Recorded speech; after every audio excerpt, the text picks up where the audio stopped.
Bonjour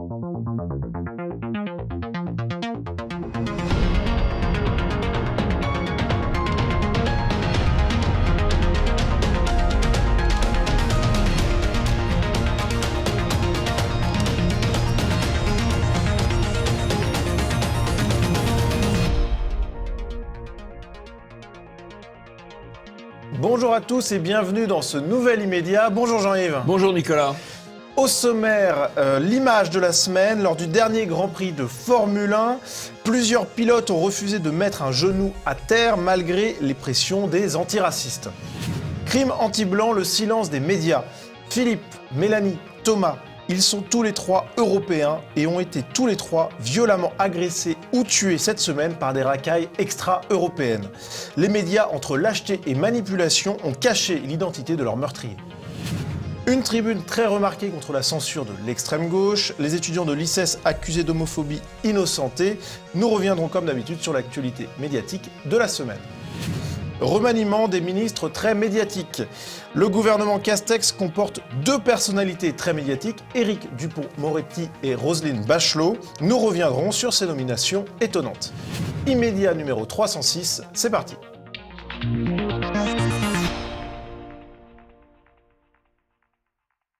Et pour commencer cette émission, c'est l'image de la semaine. Et Jean-Yves, cette image, c'est celle de pilotes de Formule 1, certains le genou à terre et d'autres qui restent debout. Oui, alors c'est très difficile de résister à une pression collective considérable. Et donc, ces pilotes qui mettent genou à terre, ils font ce que fait tout le monde, c'est plutôt méprisable. Par contre, ceux qui restent debout,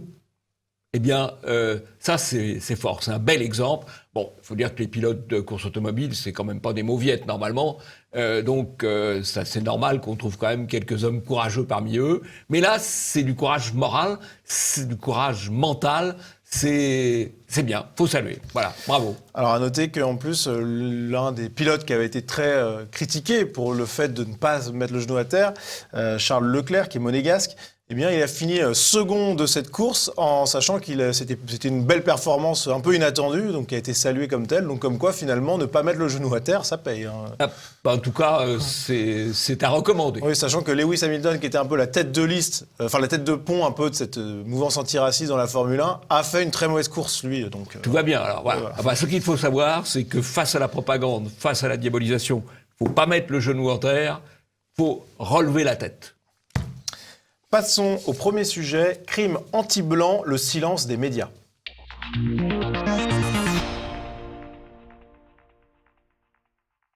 À Bayonne, ce dimanche, Philippe, conducteur de bus, a été très violemment agressé. Hier, en début de soirée, un chauffeur de 59 ans a été agressé à coups de pied et à coups de poing dans le quartier Balichon. Il voulait faire descendre de son véhicule un groupe de 4 personnes qui voyageaient sans billets et sans masque. Ce matin, le chauffeur est en état de mort cérébrale. Dès hier soir, un homme de 34 ans a été interpellé. Il est connu des services de police.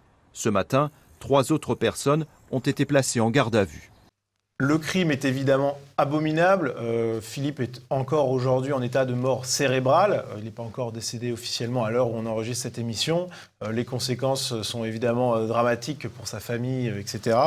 Alors les médias se sont intéressés à cette question quand même un petit peu. On a par exemple France Info qui très tôt parlait de jeunes qui seraient les coupables de cette agression lâche. Le Monde qui reprend la dépêche de l'AFP qui évoque des coupables qui seraient des usagers. Dans la dépêche, on lit plusieurs personnes pour parler de ces criminels. Un homme, 4 individus, un homme, 4 passagers même. Même chose chez BFM, RMC, France Bleu. Et jusqu'à mercredi matin encore, l'AFP s'obstinait à ne pas donner d'indices sur l'identité des agresseurs. Jean-Yves, c'est un silence qui est stupéfiant. Alors, on nous a parlé de jeunes de quartier populaire. Alors ça, c'est de la novlangue. Jeunes de quartier populaire, ça veut dire racaille. Et on sait effectivement, par définition, que ce sont des racailles des quartiers de l'immigration à partir du moment où les médias taisent les prénoms et les noms. Parce que si ce n'était pas le cas, alors là, ils donneraient le prénom, les noms et la photo du coupable. À partir du moment où les médias cachent, on sait au fond à quoi s'en tenir. C'est de la désinformation par occultation. C'est une activité très fréquente, à la fois dans la PQR et à l'AFP. Alors on le voit, il y a quand même le Parisien qui a noté que l'une des personnes arrêtées s'appelait Mohamed. C'est le seul prénom qu'on a, mais effectivement, il va plutôt dans le sens de racaille extra-européenne. Voilà. Alors Jean-Yves, il y a eu une marche blanche qui a eu lieu à l'initiative de la famille, qui a rassemblé 6000 personnes et qui a été, là, pour le coup, très suivie médiatiquement. Oui, alors c'est une marche blanche, on peut dire dans tous les sens du terme. Hein. Parce qu'apparemment, les quartiers dont sont venus les agresseurs n'ont pas participé à la manifestation. En tout cas, on ne les voit pas. Ouais. Voilà. C'est quand même triste, une marche blanche, parce que c'est pas à la hauteur des événements. Ça nécessiterait davantage de résistance, mais il ne peut y avoir de résistance que si on nomme le mal. C'est pas comme ça des incivilités. Il y a un ministre, c'est honteux, un honteux qui a parlé d'incivilité pour le tabassage mortel d'un homme. Il faut dire les choses. Ce sont les actions des racailles venus des quartiers de l'immigration. Voilà, c'est ça le problème. Ce sont des actes criminels. Ce sont des actes criminels. Alors, Jean-Yves, on a quand même noté que face à l'ampleur émotionnelle un petit peu prise par cet événement, les médias commencent aujourd'hui à en parler. Bon, sans parler de la question des prénoms, mais il y a quand même une espèce de prise de conscience médiatique de la gravité de la situation, un petit peu. Oui, c'est quand même... C'est parce que ça veut dire quoi ? Ça veut dire que de moins en moins de contrôleurs, de chauffeurs de bus oseront demander aux gens qui ont ce profil, le même profil que les meurtriers, de respecter les règles, de mettre leur masque si le masque est obligatoire, de payer leur billet. De moins en moins le feront, parce que, voilà. Et donc, c'est gravissime. C'est pas un fait individuel. Ça a des conséquences sur l'ensemble de la société.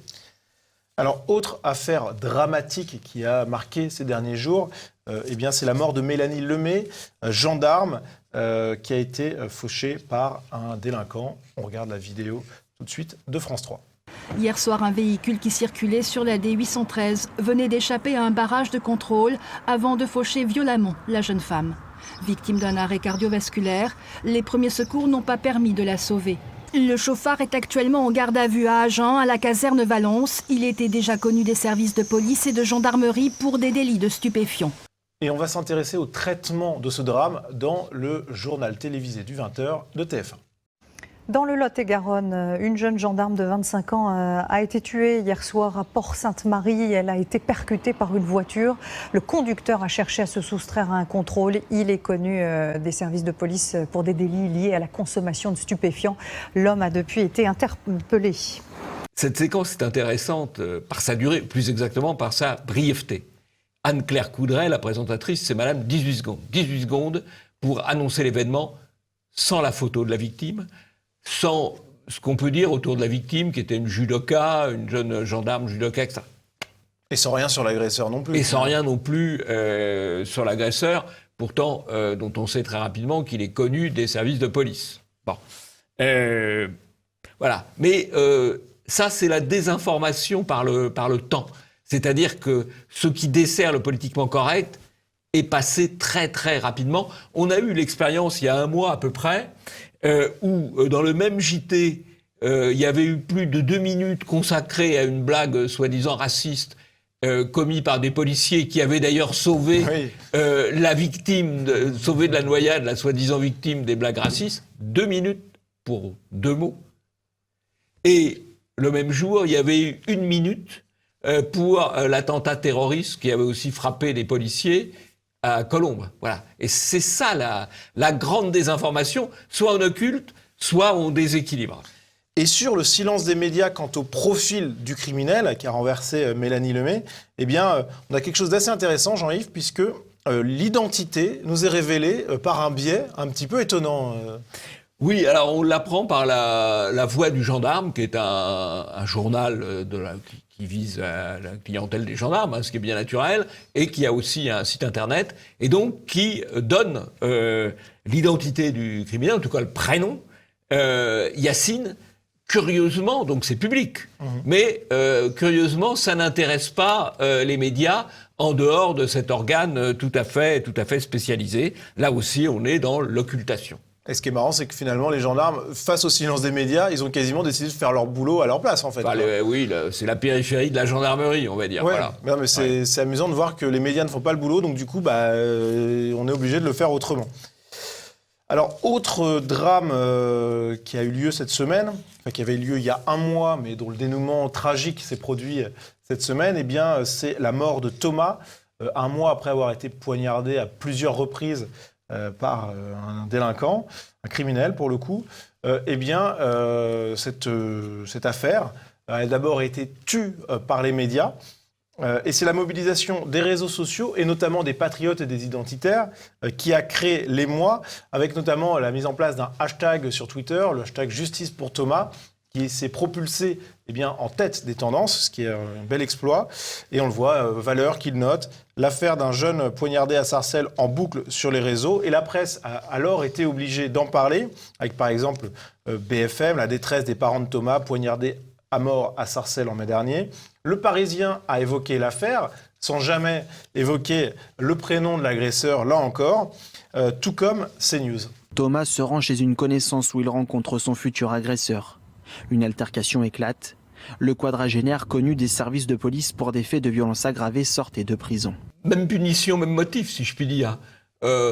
C'est un meurtre émanant d'une racaille issue de l'immigration sur un Européen. Donc, on essaye de camoufler au maximum. D'abord, on n'en parle pas. Quand on est obligé d'en parler, on essaye de ne pas citer les noms pour éviter des interprétations politiquement incorrectes, peut-être, mais justes, factuelles. Ce qui est incroyable, Jean-Yves, c'est qu'on a vraiment cette affaire qui s'est déroulée il y a un mois. Il y a eu plusieurs coups de couteau, c'était gravissime, on était entre la vie et la mort, malheureusement, pendant un mois. Et on n'en a pas entendu parler à la base. Ensuite, c'est la mobilisation uniquement des internautes. C'est-à-dire que les médias, ils sont complètement absents de ce genre d'affaires. Ils préféraient parler de l'affaire Floyd qui a eu lieu à 10 000 km, enfin 10 000 peut-être pas, à 6 000 km d'ici. Ça les intéressait beaucoup. Quoi. On voit très bien avec ça que l'information, finalement, elle est fabriquée. Ouais. Elle est fabriquée entre ce qu'on monte en épingle et puis ce qu'on étouffe. Ouais, voilà. L'information est fabriquée, il faut bien comprendre ça. Et alors, il y a autre chose qui est peut-être issue de la fabrication médiatique, c'est la famille de Thomas qui s'est déclarée opposée aux récupérations politiques suite à sa mort, en visant notamment le Rassemblement national. Le Parisien a immédiatement fait un article, cette fois-ci, en déclarant « La famille de Thomas ne veut pas de récupération politique ». Jean-Yves, on voit que finalement, ça a été très vite traité, en sachant que dans l'article, le père évoque... en disant les réseaux nationalistes viennent polluer par leurs propos en exagérant les choses. Et il ne faut pas parler de cette affaire, déclare-t-il, comme une affaire de racisme. C'est hors sujet, c'est une dérive de notre société où des individus dangereux peuvent se balader en toute impunité. Oui, enfin, les individus dangereux qui se baladent en toute impunité, ils viennent généralement des quartiers d'immigration. Bon, je pense que la famille a subi des pressions, puis elle vit dans le volume de propagande générale. Elle sait aussi, les familles, les gens savent ce qu'il faut dire quand même pour être bien vu des médias. Donc il y a une espèce de construction idéologique. Bon, les faits, ils sont là. C'est un délinquant qui était sorti de prison. C'est donc une conséquence du laxisme judiciaire. Peut-être possiblement des libérations anticipées, de Madame Belloubet. Donc il y a un aspect politique, évidemment. Évidemment que c'est la politique judiciaire, évidemment que c'est la politique de l'immigration qui ont débouché sur ce meurtre. Donc il y a un aspect politique. Et donc on ne peut pas reprocher aux gens qui posent ce type de problème depuis 10 ans, depuis 20 ans, depuis 30 ans, depuis 40 ans, et qui ont levé l'affaire sur les réseaux sociaux, d'en parler. Ouais, voilà, ils ont le droit d'en parler. Que d'autres en parlent, pourquoi pas. Surtout que c'est grâce à eux que finalement l'affaire est sortie. Alors Jean-Yves, on a aussi eu, on aurait pu citer d'autres cas, par exemple celui de Caroline, 24 ans, qui a été étudiante à Bordeaux, qui a été poignardée à 9 reprises par un migrant libyen en situation irrégulière. Bon, les exemples, malheureusement... Alors là, on sait que c'est un migrant libyen, mais on le sait 8 jours après. Ouais, 10 jours plus tard même. Un clandestin libyen, à moins qu'on l'ait... Non, il est en situation régulière, il est clandestin. Il est clandestin, bon, voilà. D'accord. Mais on le sait, mais avec 8 jours de retard. Ouais, Or, tout cela, dès qu'une personne est interpellée, la police le sait, la justice le sait. Oui, tout le monde le sait immédiatement. Tout le monde le sait. Donc, il y a les informations qu'on sort et les informations qu'on cache. Alors, est-ce qu'il y a un lien entre toutes ces affaires, Jean-Yves? Est-ce que finalement, ce déferlement de violence qu'on a vu cette semaine, est-ce qu'on peut y voir quelque chose de plus que des actes isolés? Je crois qu'il y a des causes politiques qu'on a déjà évoquées. Les causes politiques, c'est une immigration sans contrôle. Et donc, avec une population dans laquelle il y a un pourcentage de délinquants beaucoup plus élevé que dans la moyenne de la population générale. Voilà, ça c'est un fait factuel. Et puis, il y a évidemment le laxisme judiciaire, puisque tous ces gars-là, ils sont connus des services, ils sortent de prison. Donc, il y a deux causes, la politique migratoire, la politique sécuritaire. Et tout l'objet des médias est de cacher ces causes. Et je pense qu'il faudrait faire une campagne pour une information loyale. C'est-à-dire que quand ça arrange les médias, si par exemple, ça peut arriver, qu'un immigré est victime d'un Européen, là, on met en avant la personnalité de la victime et on met en avant le nom, le prénom, l'origine du meurtrier. Pourquoi pas? Mais à ce moment-là, il faut le faire dans tous les cas. Il faut une information loyale. On donne, je crois que l'information loyale, d'ailleurs, c'est de donner des éléments sur la victime et de donner des éléments sur le meurtrier, quel qu'il soit, et dans tous les cas. Mais ce que ne font ni les journalistes de la PQR, ni les journalistes de l'AFP, ni la majorité des journalistes. Il faut lancer une campagne pour une information loyale. Je pense que Damoclès pourrait lancer cette campagne, ou le GIM, une information loyale. On donne les mêmes informations dans tous les cas, et pas des informations différentes selon que ça vous arrange ou que ça ne vous arrange pas en fonction de vos préférences idéologiques. Nous demandons une information loyale aux médias que nous payons, parce que nous payons l'AFP, nous payons la redevance, nous exigeons une information loyale. Bien, l'appel est lancé. Passons à la revue de presse.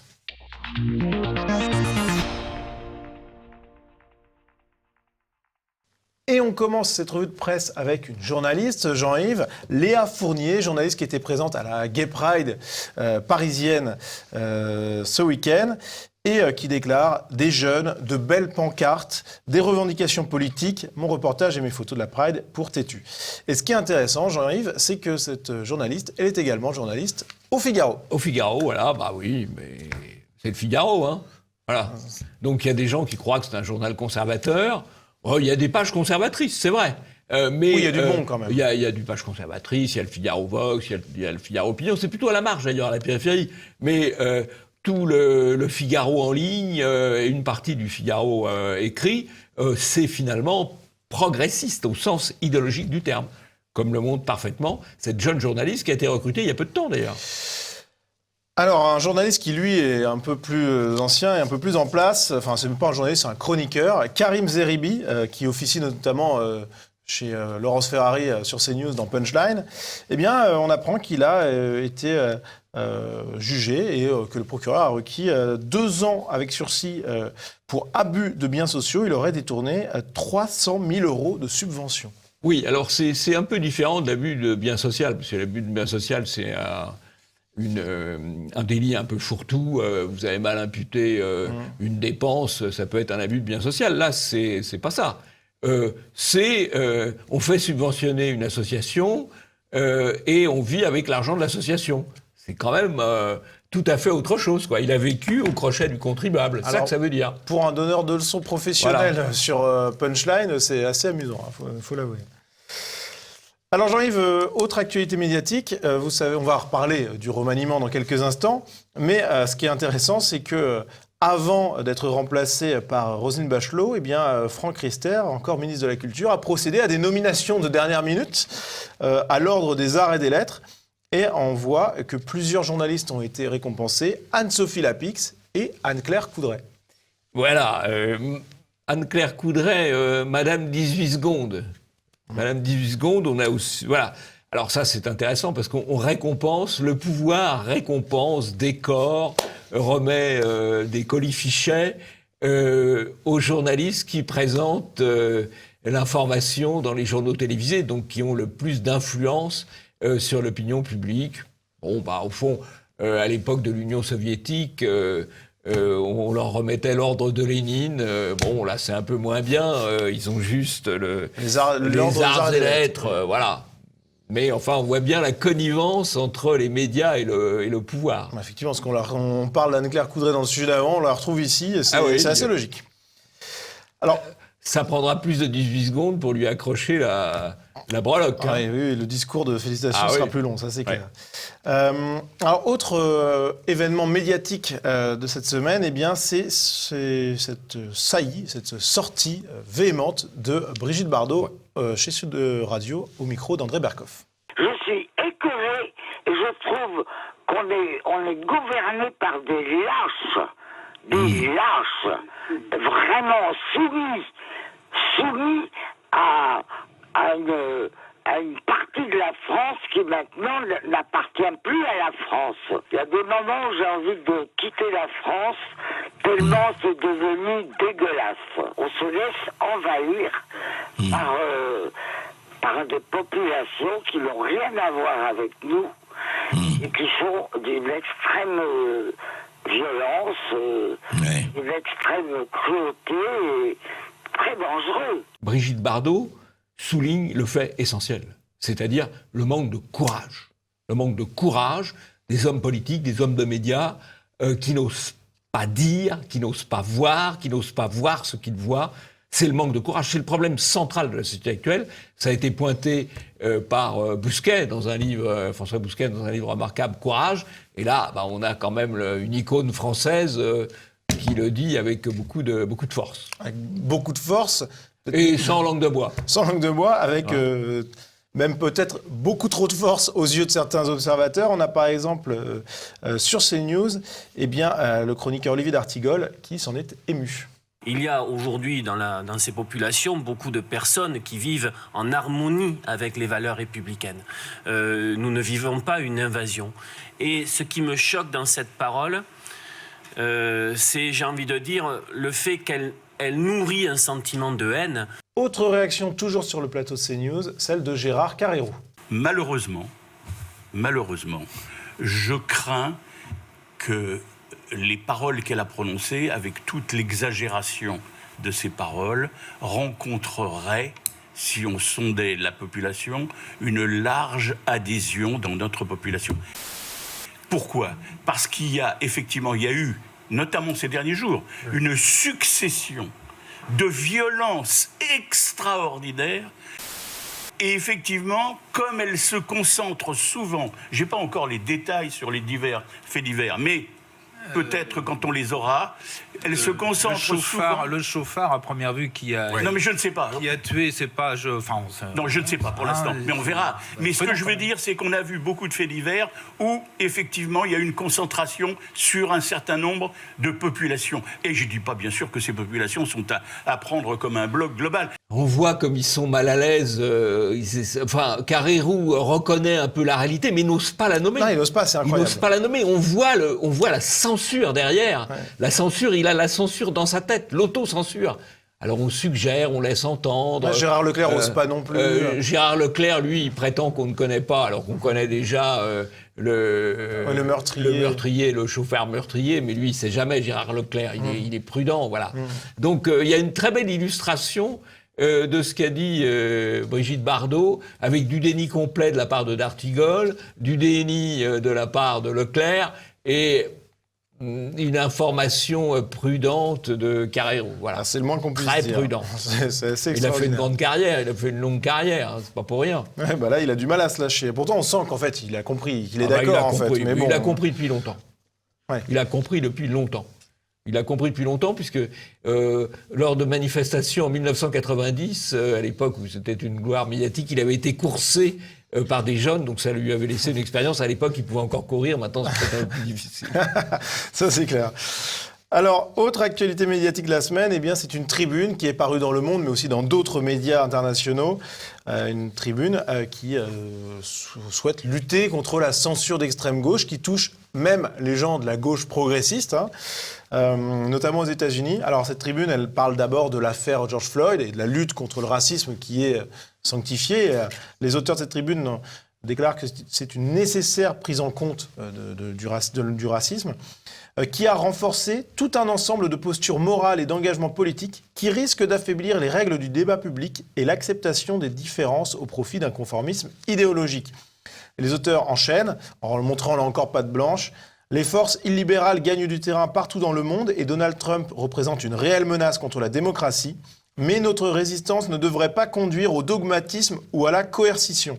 L'échange libre des informations et des idées devient chaque jour plus limité. La censure que l'on attendait plutôt à voir surgir du côté de la droite radicale se répand largement aussi dans notre culture, sous-entendu la culture de gauche. En fait, l'antiracisme, le progressisme sont devenus une machine à broyer les libertés. Et il y a un certain nombre de gens qui commencent à s'en rendre compte parce qu'ils s'aperçoivent que aujourd'hui ou hier, ils étaient dans la position du diabolisateur et ils peuvent se retrouver demain dans la position du diabolisé et balayer. C'est ce qui est un peu arrivé avec l'affaire du LOL, oui, la Ligue du LOL, où des jeunes journalistes plutôt progressistes, bien pensants, très bien pensants, très progressistes, se sont retrouvés en 24 heures dans le camp du mal, diabolisés. Et après avoir des accusations de blagues sexistes, etc. Oui, alors de blagues sexistes, là, c'était pas raciste, c'était sexiste. Oui. On n'en sort jamais. Mais effectivement, c'est assez incroyable. Et ce qui est assez amusant quand même, c'est que ces personnalités qui se disent opposées à la culture de la censure, eh bien, finalement, elles valident tous les combats antiracistes, militants, etc., qui inéluctablement y amène en fait. Parce que en fait, qui dit tout le discours, c'est tout discours critique de l'immigration, tout discours factuel sur les différences entre les races, c'est un discours de haine. Et le discours de haine, on l'interdit, donc terminé. Ouais, donc voilà. C'est impossible de s'en sortir à mon avis. Mais bon, ils essayent de s'élever. Bon, enfin, c'est déjà bien que c'est une prise de conscience. Voilà, on va être sympa. Ouais. On va noter qu'il commence à prendre conscience. Il y a un peu de mieux. Un peu de mieux. Enfin bon. C'est très léger. Alors, puisqu'on parle de censure, eh bien, Jean-Yves, après Dieudonné et d'autres personnalités la semaine dernière, eh bien, on voit ERTV, Égalité et Réconciliation, censuré sur YouTube. Et le compte Twitter de Stéphane Molyneux, qui est un philosophe américain, ou canadien plutôt, qui a été suspendu de Twitter cette fois. Oui, alors la censure, on en parle toutes les semaines. Il faut bien voir que la censure appelle la censure. Il ne faut jamais dire, bah oui, on le censure, mais vraiment, il a des idées épouvantables, etc. Bah oui, précisément, ce sont les gens qui ont des idées épouvantables. La liberté d'expression est faite pour les gens qui ont des idées épouvantables. Parce que les gens qui tirent les pompes du pouvoir, qui se servent l'idéologie dominante, ils n'ont pas besoin de la liberté d'expression. La liberté d'expression, c'est fait pour les méchants, pour ceux qui pensent mal, etc. Il ne faut jamais se réjouir de la censure de tel ou tel, même si on n'est pas d'accord avec lui. C'est pas la question. C'est que toute censure amène une autre censure. C'est un rouleau compresseur, la censure. Autre actualité de cette semaine, eh bien, c'est cette dépêche de l'AFP reprise par Le Monde. Le navire humanitaire Ocean Viking se décrète en état d'urgence avec 180 migrants à bord, Jean-Yves. Oui, alors, bon, d'abord, navire humanitaire, ce serait plutôt un navire de passeurs, enfin, ou de passeurs sous couvert d'humanitaire, ou complices de passeurs, bon. Enfin, malgré eux, parce que... Oui, enfin, malgré eux. Bon, alors là, c'est un peu l'arroseur arrosé, quoi. Ils nous amènent des clandestins qui sont censés nous enrichir, et ils n'arrivent même pas à les gérer à bord de leur bateau, quoi. Moyennant quoi, ils les débarquent quand même en Europe, hein. Oui. Ouais, et on va les récupérer. Et ce qui est assez extraordinaire, c'est qu'on voit effectivement les membres de l'association se dire s'être sentis menacés par les migrants. Bah oui, bienvenue dans la peau des Français, en fait. Une fois qu'ils arrivent et qu'ils sont dans les villes de Bordeaux, de Nantes, de Paris, bah... il y en a d'autres qui se sentent menacés. Ils sont entraînés sur le bateau, en quelque sorte. Oui, c'est vrai. Alors, pour conclure cette revue de presse, Jean-Yves, eh bien, je ne sais pas si vous vous souvenez de ce saccage d'un stand LGBT en Vendée il y a quelques mois. Ça vous parle ou pas ? Bah oui, c'était épouvantable. Les médias ont été en émoi pendant 48 heures. Alors je propose qu'on revoie les images.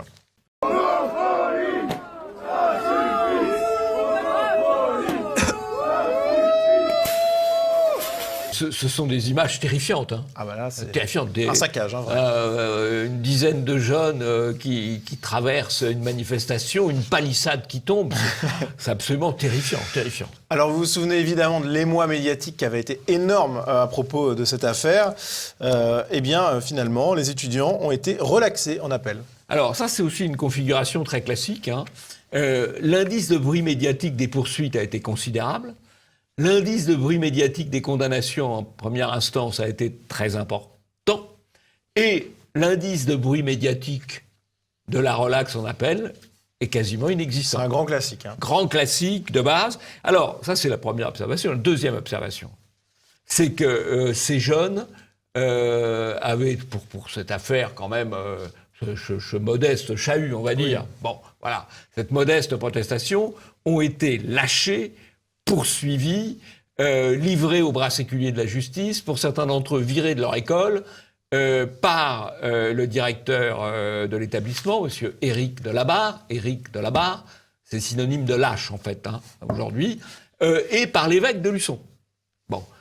À partir du moment où la justice les blanchit, on aimerait savoir de quelle manière Monsieur l'évêque de Luçon, Monseigneur l'évêque de Luçon et Monsieur le directeur de l'UCS vont s'excuser et vont faire repentance.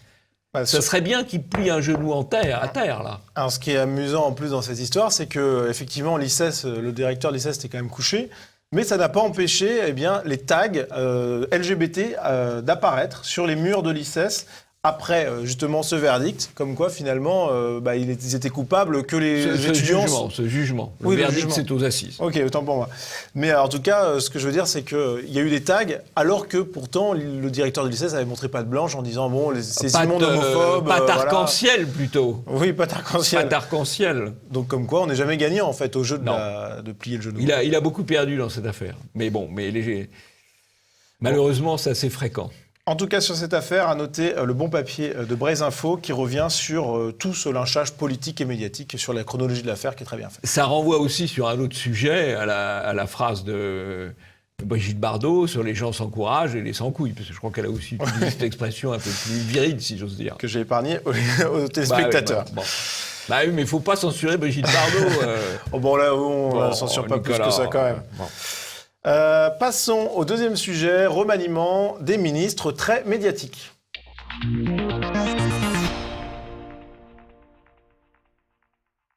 Édouard Philippe poussé vers la sortie, c'est donc Jean Castex qui a pris sa suite au poste de Premier ministre. Il a donc formé son gouvernement et en préambule, on peut noter que Luc Peillon, journaliste politique à Libération, a tweeté en critiquant Jean Castex pour ce qu'il était, c'est-à-dire un homme blanc de 55 ans, issu de l'UMP et qui a fait l'ENA. Et Pierre Sautarel a plutôt bien noté. Le cost-killer du système hospitalier français devient Premier ministre. Le journaliste politique d'un des plus grands journaux de gauche ne trouve à lui reprocher que le fait qu'il est énarque, de droite et blanc. Donc Jean-Yves, c'est assez bien... Alors, de droite, c'est la fraude des mots, parce qu'effectivement, il a été à l'UMP, mais devenu LR, mais il n'est pas de droite. D'ailleurs, la preuve, c'est que le premier texte qu'il va faire voter comme Premier ministre, c'est sur la GPA. Donc, c'est un progressiste comme tout le monde. Alors, il y a la fraude des mots, parce qu'on raconte que LR ou l'UMP, ce serait la droite. Non, c'est la fraude des mots. Sur le plan sociétal, en tout cas, ce sont des progressistes. Premier ministre de ce nouveau gouvernement très médiatique, il s'agit d'Éric Dupond-Moretti, dont la nomination a fait la une de tous les journaux. Alors avant d'aborder le fond, Jean-Yves, une image marquante sur la forme, celle de la passation de pouvoir entre Éric Dupond-Moretti et Nicole Belloubet, et une image qui vous a interpellé. Bah oui, parce que, si vous voulez, on voit 4 policiers qui sont tous noirs, on voit 3 huissiers qui sont tous noirs. Alors c'est vrai qu'il y a des policiers noirs, peut-être 10%, à peine 10%. Il y a des huissiers noirs aussi, peut-être 10%, 20%, etc. Mais qu'il n'y ait que des policiers noirs et que des huissiers noirs, c'est un casting racial. C'est une possibilité. Bah écoutez, alors moi je vais calculer, si vous voulez, en probabilité, hein, si on choisit au hasard 4 policiers et qu'on choisit au hasard 3 huissiers et qui sont tous noirs, la probabilité, je ne vais pas faire la démonstration, mais je pourrais la faire, la probabilité, c'est entre 1 sur 100 000 et 1 sur 1 million. Voilà. Bon. Donc c'est quand même, c'est du casting, voilà, ils ont choisi, c'est de la comédie. C'est du théâtre. C'est du théâtre, vous me direz, avec Dupond-Moretti, il n'y a pas lieu d'être surpris. Et il n'y a pas lieu d'être surpris, d'autant plus que finalement, Il l'a lui-même dit dans sa première déclaration, eh bien, il serait le ministre de l'antiracisme. Je serai un garde des Sceaux de sang mêlé. Mon ministère sera aussi celui de l'antiracisme et des droits de l'homme. Je crois qu'il nous dit clairement qu'il sera un ministre de guerre idéologique et un ministre de censure, puisqu'effectivement, le mode actuel de fonctionnement de l'antiracisme, même les progressistes s'en plaignent, on l'a vu il y a peu de temps, c'est la censure. Donc on va avoir un ministre de guerre idéologique, un ministre de censure. Je dois dire d'ailleurs que ce ne sera pas non plus le ministre des victimes, puisque son premier déplacement a été pour rencontrer des détenus. Oui, Voilà. symboliquement, c'est un symbole. C'est étonnant. C'est un symbole. Il aurait pu aller à la Marche Blanche de Bayonne, par exemple. Ouais. Pourquoi pas? Non, il a choisi d'aller voir des détenus, qui sont ses anciens clients, vous me direz. Mais... Alors, Le Monde a été assez critique quant à la nomination d'Éric Dupond-Moretti. On le voit avec cette phrase, cette accroche un peu étonnante, pour être honnête.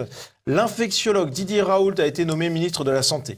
Non, reprenons. L'avocat pénaliste Éric Dupond-Moretti a été nommé garde des Sceaux.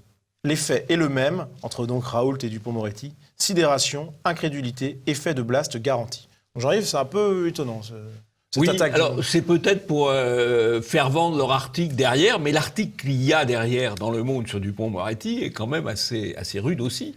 Parce que Ariane Chemin nous dit, la grande journaliste politique du Monde, nous dit qu'il a quand même eu une sale affaire, puisque il a été payé par un de ses clients voyous en billets de banque issus d'un racket sur une aire d'autoroute. C'est quand même... Alors, Éric Dupond-Moretti a été... Il a expliqué il a des tas de expliqué, choses. D'accord, mais il l'a reconnu. Oui, Il l'a reconnu. Voilà, c'est quand même... Bon, il pouvait peut-être se douter de quelque chose d'un peu louche, mais il n'était pas certain de ça. Non, mais un voyou qui vous paye en valise de billets de banque, c'est pas louche du tout. Non, il n'y a pas de souci. Oui, les dons à vous TV voyez Liberté... le mal partout, vous voyez le mal partout. Les dons à TV Liberté se font pas sur une aire d'autoroute en on valise aimerait... de billets. Non, ça serait peut-être plus facile, mais bon... Non, mais par contre, ils peuvent se faire par chèque, Oui, par chèque, par PayPal, tout ça, il n'y a pas de problème. Et ça sera mieux utilisé que par Éric Dupond-Moretti. Alors, au niveau des critiques médiatiques, Entrevue a également ressorti ses archives avec cet entretien avec Gérard Fauré, l'ex-dealer des stars. C'était en mars dernier. Et bien, cet ex-dealer des stars déclarait ce qui intéressait Éric Dupond-Moretti, c'était ma cocaïne, donc. Quand je l'ai rencontré, il m'a donné ma coke à tester. Il a donné ma coke à tester et il a vu que c'était du 100% pureté. Donc, il en voulait. Il voulait l'adresse de mes fournisseurs. Donc là, on est sur quelque chose de lunaire. Je me demande s'il ne faudrait pas exiger du gouvernement, en dehors des déclarations de transparence, des tests antidopage. Bon, on aurait sans doute quelques surprises. Hein. Oui, je ne sais pas si on a... Oui, peut-être qu'il y aura des négatifs, c'est pas impossible, oui. Alors, des archives de Dupond-Moretti sont également ressorties sur son refus passé d'accepter un poste de ministre de la Justice. Si on vous proposait un poste de ministre de la Justice, vous l'accepteriez? Sûr? Ah oui, sûr. Vous voulez que je vous le signe? Ouais. Non. D'abord, personne ne me le proposera. Ce sera un bordel. Mais alors, non, mais personne n'aurait jamais l'idée sotte, totalement saugrenue, incongrue, invraisemblable de me proposer cela. Et moi, franchement, je n'accepterai jamais un truc pareil, non. Des propos donc confirmés en 2018 à Marianne. Donc, Jean-Yves, on voit qu'il ne voulait pas être ministre de la Justice. Je vais redire... Enfin, il ne faut jamais dire jamais en politique. C'est une règle de base. Donc, on vous dit, vous voudriez être candidat, vous voudriez être ministre, il ne faut jamais dire jamais. Il faut pouvoir dire, c'est peut-être pas dans mes intentions, mais on ne sait jamais. Prudence. Prudence. Alors, autre nomination, peut-être un petit peu moins médiatique, c'est celle de Gérald Darmanin au poste de ministre de l'Intérieur. Et donc, il a tweeté « Grand honneur pour le petit-fils d'immigré que je suis d'être nommé ministre de l'Intérieur de notre beau pays ». Et Jean-Yves, les médias se sont intéressés à Gérald Darmanin comme une preuve de droitisation d'Emmanuel Macron, finalement. Est-ce que c'est une réalité? Alors, c'est un peu la même logique qui vient de LR, donc on dit c'est la droite. Bon, il faut savoir qu'il est sorti de l'ombre pour aller vers la lumière quand il a trahi, il était attaché parlementaire, il a trahi le député qui le servait, qui était Christian Banest, qui était très engagé contre... le mariage de même sexe, entre hommes ou entre femmes, le mariage de même sexe, il l'a trahi et il a obtenu l'investiture à sa place. Et il a commencé sa carrière par ce geste qui est quand même une attitude progressiste, puisqu'il a contribué à nourrir la campagne progressiste contre son patron. Voilà. D'ailleurs, en le trahissant au passage, mais je crois que c'est Christian Jacob, le patron de LR, qui a dit il a le gène de la trahison. Voilà.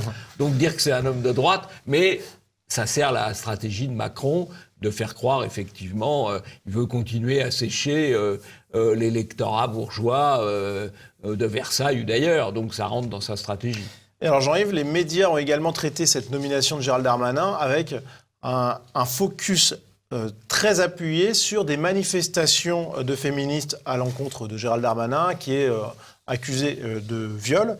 Et on voit, Jean-Yves, les médias ont été très focalisés là-dessus. Oui, alors là, les médias ont fait beaucoup de bruit pour un happening avec 10 ou 20 personnes, quoi, genre Phimène, quoi. Voilà, donc c'est le happening politiquement correct. Il a droit à tout l'espace médiatique, voilà. Pour ce qui est quand même un non-événement. Voilà. Alors, autre ministre très médiatique, c'est Roselyne Bachelot. Et ce qui a été au centre de l'attention des médias quant à sa nomination au poste de ministre de la Culture, c'est bien entendu cette faculté qu'elle avait à répéter qu'elle ne ferait plus jamais de politique. On va le voir dans cette vidéo. Ah, le retour de Roselyne Bachelot en politique, c'est totalement inconcevable. On se baigne jamais deux fois dans le même fleuve. J'ai fait mon temps dans la politique active. Jamais vous reviendrez à la politique? Jamais. Jamais? Jamais, jamais. J'ai rêvé d'être ministre de la Culture. Ah oui. Ça a été pas mal aussi. Finalement, je regrette pas de ne pas l'avoir été. J'aime trop la culture pour en être la ministre. Alors, Jean-Yves, en réalité, elle avait quand même nuancé sa position. En 2018, dans un événement organisé par Le Monde, elle avait quand même nuancé tout ça. On va l'écouter. Dans la carrière politique, est-ce que j'y remordrais? J'ai dit non. Évidemment non, sauf... Il y a un poste qui me ferait renoncer. Si on me proposait d'être ministre de la Culture, là quand même, là je pourrais craquer. Oui, alors là aussi c'est intéressant la position de Bachelot. D'abord, elle a joué la star, et elle aussi, comment est-elle sortie de l'ombre pour aller vers la lumière? Eh bien, elle, c'est plus ancien que Darmanin. C'est au moment de l'affaire du Pax, c'est-à-dire à la fin des années 1990, de charnière des années 2000, on va dire. À l'époque, le RPR, c'était le RPR, avait pris position globalement contre le Pax. À tort ou à raison, c'est pas la question. Elle avait pris position pour le Pax. Et curieusement, les médias n'ont pas interrogé les 250 types qui étaient contre le Pax. Ils ont donné les micros à Bachelot. C'est comme ça qu'elle s'est fait connaître. Et donc, vous voyez, dans le cas de Darmanin, comme dans le cas de Bachelot, qu'on vous présente comme des personnalités de droite, que dans les deux cas, elles ont émergé en servant finalement la cause LGBT. Voilà.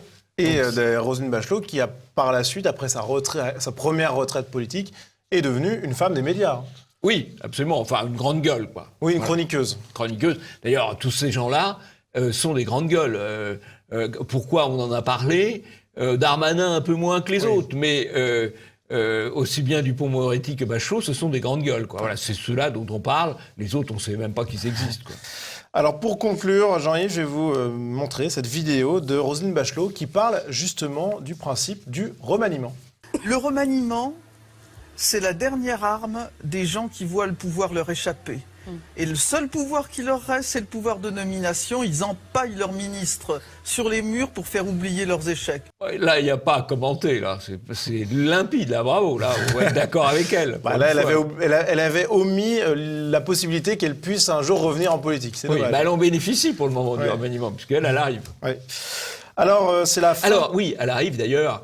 Je pense qu'elle avait préparé son retour, puisque quand elle a été interrogée en tant qu'ancien ministre de la Santé à propos de l'affaire du Covid, elle a été très protectrice du gouvernement. Donc elle ne revient pas par hasard. Elle a joué ses déclarations en tant qu'ancienne ministre de la Santé pour pouvoir revenir. Peut-être même qu'elle l'a négocié. On le saura peut-être un jour. En attendant, c'est la fin de cette émission. Vous avez néanmoins un coup de chapeau, Jean-Yves. Un coup de chapeau à une très belle vidéo de Dior qui reprend un certain nombre et qui met en image, en très belles images. C'est un grand cinéaste qui a réalisé ce clip, cette vidéo.